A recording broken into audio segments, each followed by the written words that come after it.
imbobo ntago Yesu yabakuzaho mana, ntago yabakuzaho Yesu. Muvuge ngo Yesu ntiyadukuzaho, ntago yabakuzaho. Niyo mpamvu yabibereye umupasiteri, yabihereye umupasiteri mana, uzi imvune z'imihanda. Uwavuga ko yahinduye benshi ntago yaba yibeshye, kuko Pasiteri Theogene niyo nshuti yari umwe mu bakozi b'Imana bakunze kugaruka ku buzima bugoye banyuzemo. Ubusanzwe Pasiteri Theogene avuka mu muryango ukomeye, ariko nyuma ya Jenoside yakorewe Abatutsi mu Rwanda yabayeho mu buzima bugoye bwatumye akoresha ibiyobyabwenge ndetse akajya niba. Wa mwana wavukiye muri bwa buzima waryaga bamuririmbira, nanywaga igikoma kirimo anywa amata, wowe uri gukurura mu kivuzo. Naryaga serelake, wewe bakurombera ikijumba. Kwa mateka arankomeretsa nisanga ndi njyenyine. Wa mwana wavukiye muri ubwo buzima mu mezi 3 yonyine nisanga ndi ku muhanda ndi mayibobo. Urumva ari nde wari kunyomora igikomere cy'agahinda. Ubuhamya nk'ubu nibwo bwatumye benshi bamukunda ndetse bagakurikirana ibiganiro bye umunsi ku munsi. Beshe ugere mu gipangu usange salo yose irimo amatapi. Kigeragezo cya mbere gusura umukire ugasanga inzu yose irimo amatapi, kandi wambaye inkweto zaturitse muzi,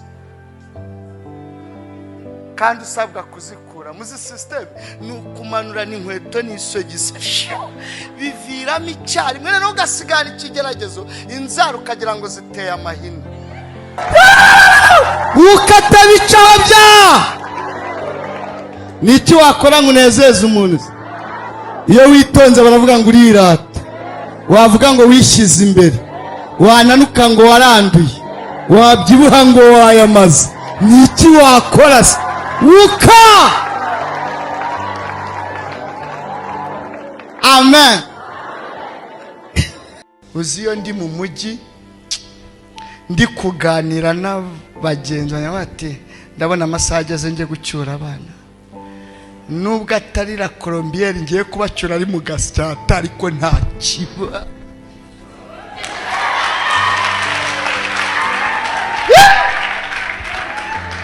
Kibazo. Kandi n'abana barabimenya ko biri kwemera.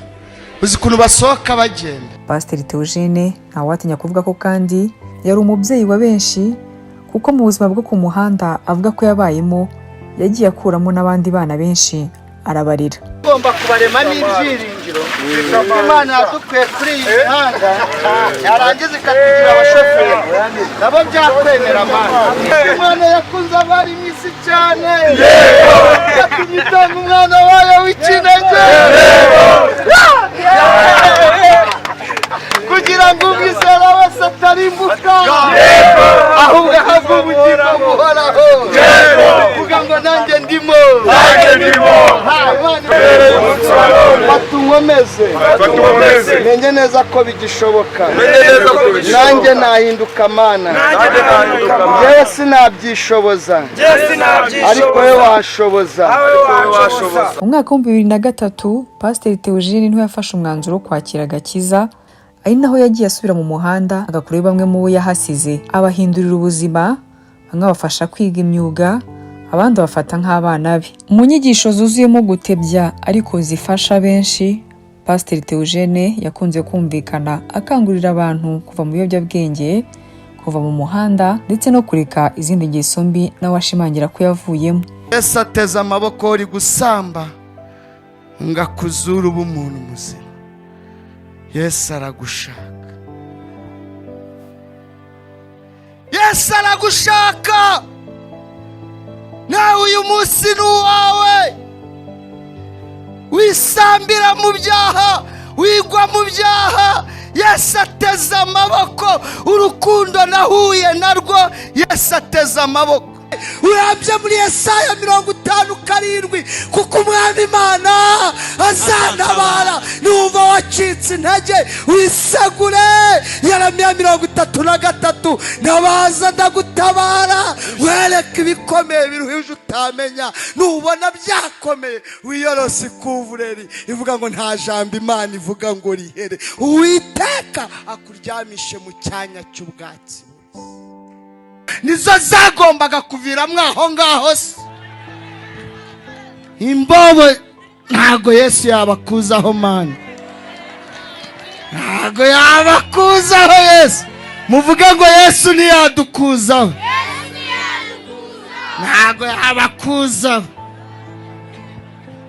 Niyo mpamvu yabibereye umupasiteri, yabihereye umupasiteri mani uzi imvune z'imihanda.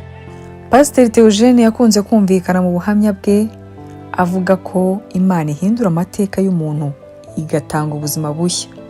Niba abantu bari kuvuga ibyo babona ntukarakare, ujye ubareka bavuge. None se uzababuza kuvuga? 80% baba bari kureba aha uyu munsi nibarebe ejo hazaza, ujye ubareka bavuge, kuko babasha kureba ejo hazaza bakwitonda bakavuga amaki. Pasiteri Niyonshuti Theogene yari umushumba muri paruwasi ya R.I.P Kamuhoza mu itorero rya Muhima. Ivugabutumwa rye rya nyuma yarigaragayemo ku itariki ya 17 Kamena uyu mwaka. Ni ukuvuga ko hari hashize iminsi igera kuri 6 atanze ubutumwa mu giterane cyiswe mu buturo bwe cyahuriranye no kwizihiza isabukuru y'imyaka 5 ya Zion Temple Ntarama.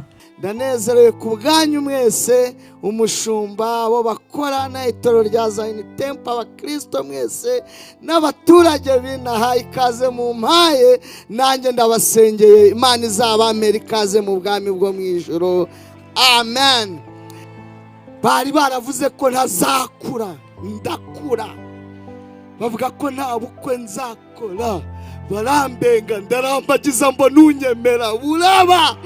Bavuga ko rutazamara kabiri urwo rugo, none rumaze 12.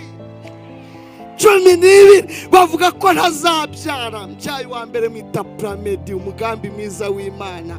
Mbyaye wa kabiri mwita Ansa, igisubizo kivuye mu mugambi mwiza w'Imana. Mbyaye wa gatatu mwita Hilo, Imana ni intwari.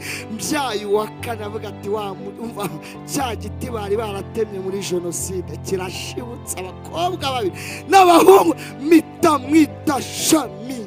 Urupfu rwa Pasiteri Theogene rwamenyekanye mu rukera rwo kuri uyu wa gatanu, aho yari ari mu rugendo ava mu gihugu cya Uganda agaruka hano mu gihugu cy'u Rwanda. Bivugwa ko imodoka yari arimo yagonzwe n'ikamyo metero nka 4 hafi y'umupaka wa Gatuna.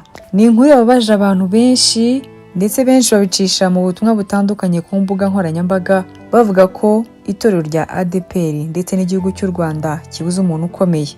Pasiteri Niyonshuti Theogene yashakanye na Uwanyana Asia, bakaba bari bafitanye abana bagera kuri 4, bafite n'abandi benshi bariraga biganjemo abo yakuye mu buzima bwo mu muhanda. Pasiteri Theogene nabo bari kumwe bitabyimana, Imana ibakire.